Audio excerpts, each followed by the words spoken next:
இன்றைக்கி நம்ம பார்க்க போகிறது பழைய காலத்து ரெசிபியான பொரிவிலங்காய் உருண்டை தாங்க செஞ்சிட்ருக்கோம். இது கொல்லுப்பாட்டி காலத்துலலாம் பார்த்திங்கன்னா கல்யாண டைமில் பொண்ணுங்களுக்கு பலகார சீர் கொடுத்து அனுப்புவாங்க இல்லைங்க, அப்போல்லாம் இது செஞ்சுருக்காங்க. இந்த பொரிவிலங்காய் உருண்டையை ரொம்ப நல்லா இருந்தது டேஸ்ட்டு.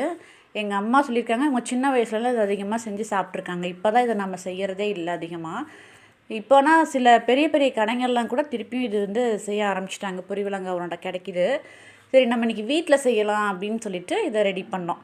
இது டேஸ்ட் சும்மா சொல்லக்கூடாதுங்க, அவ்வளோ சூப்பராக இருந்துச்சு. சரி வாங்க எப்படி செஞ்சோன்னு பார்க்க ஆரம்பிச்சிடலாம். இதுக்கு அளவுன்னு பார்த்திங்கன்னா 2 காப்படி புழுங்கல் அரிசிக்கு 1 காப்படி பாசிப்பருப்பு, இந்த அளவில் தான். எவ்வளோ அரிசி எடுத்துருக்குறோம்? எவ்வளோன்னா 2 உலக்கு அரைப்படி அரிசி. அரைப்படி அரிசி 1/2 கிலோ. இது தண்ணியில் போட்டு அலசிட்டு மாற்றி எடுத்துருக்கோம். அங்கே ஊரில் செய்வாங்களா, அம்மா செய்வாங்களா?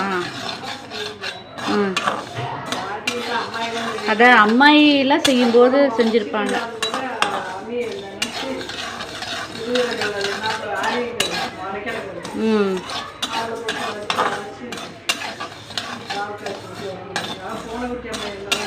இது நல்லா இப்போ பொரிஞ்சு வரணுமாம்மா?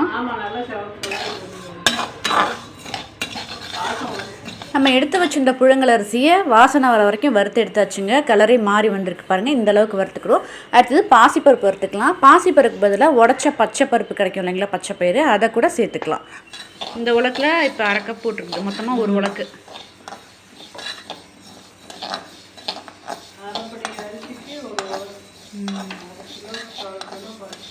இதுவும் நல்லா செவக்க வறுக்கணுமா, நல்லா செவந்து வரணும்.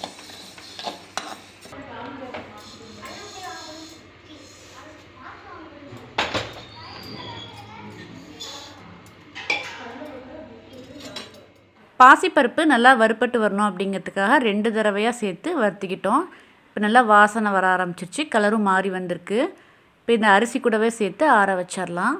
அடுத்தது நிலக்கடலை 1/2 உலக்கு எடுத்துருக்கோங்க, இதையும் நல்லா வறுத்து எடுத்துக்கலாம்.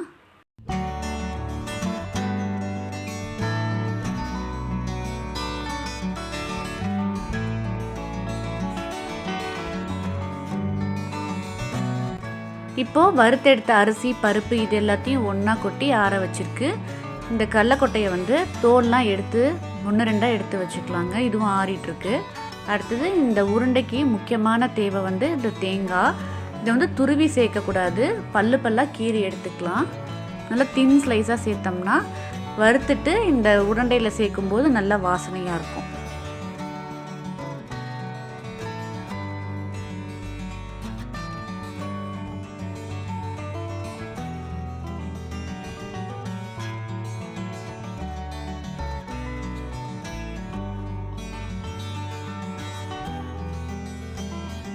அடுத்தது இந்த உருண்டைக்கு சுக்கு சேர்க்கணுங்க, கண்டிப்பாக சுக்கு சேர்த்துக்கணும். இந்த அளவுக்கு எடுத்துருக்கு. இதை நல்லா தட்டிட்டு பாகு காய்ச்சும் போது அதுலேயே சேர்த்துடலாம். இப்போ பார்த்திங்கன்னா இந்த அரிசி பருப்பெல்லாம் ஆறிடுச்சு. இதை நைஸாக அரைச்சி எடுத்துக்க போகிறோம். இப்போ ஒரு வானலில் 2 டேபிள் ஸ்பூன் நெய் சேர்த்துட்டு நம்ம கட் பண்ணி வச்சுருந்த தேங்காய் இதில் சேர்த்தாச்சுங்க. இது கோல்டன் கலர் கொஞ்சம் மாறி வரட்டும், அது வரைக்கும் வறுத்து எடுத்துக்கலாம்.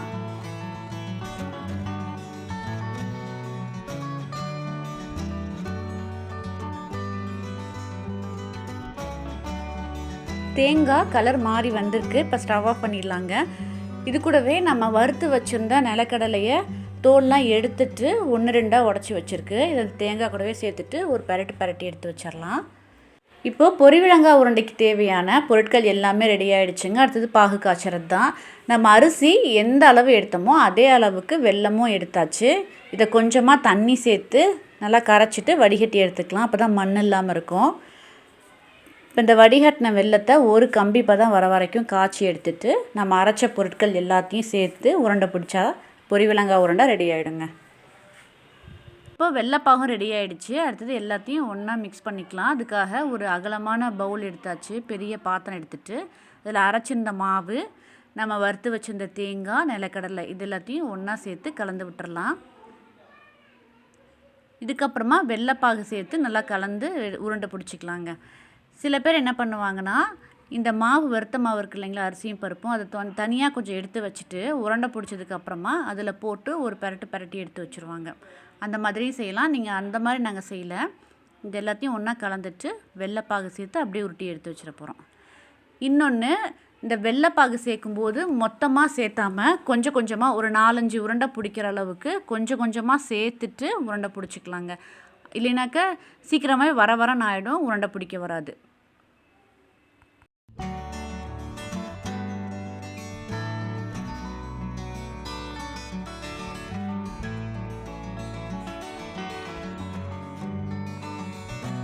இந்த உருண்டையை பொறுத்த வரைக்கும் சூடாக இருக்கும்போதே பிடிச்சிடணுங்க. அப்போ தான் பர்ஃபெக்டாக வரும் உருண்டை. அதுக்காக தான் வந்து பாகு கொஞ்சம் கொஞ்சமாக சேர்த்துட்டு ஒரு 5-6 உருண்டையை உருட்டி வச்சுட்டு கொஞ்சம் கொஞ்சமாக சேர்த்து செய்கிறது.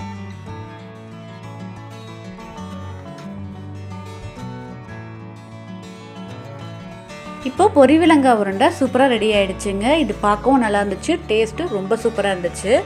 நல்லா வறுத்து செஞ்சதுனால அது நல்லா வாசனையாக இருந்ததுங்க. நான் முதல்லையே சொன்ன மாதிரி நீங்கள் எக்ஸ்ட்ரா அந்த மாவு கொஞ்சம் தனியாக எடுத்து வச்சுட்டு அந்த மாவில் இந்த உருண்டையை பரட்டி எடுத்து வச்சிடலாம். அது இன்னுமே நல்லாயிருக்கும். நாங்கள் அந்த மாதிரி செய்யாமல் ப்ளெயினாகவே செஞ்சுட்டோங்க.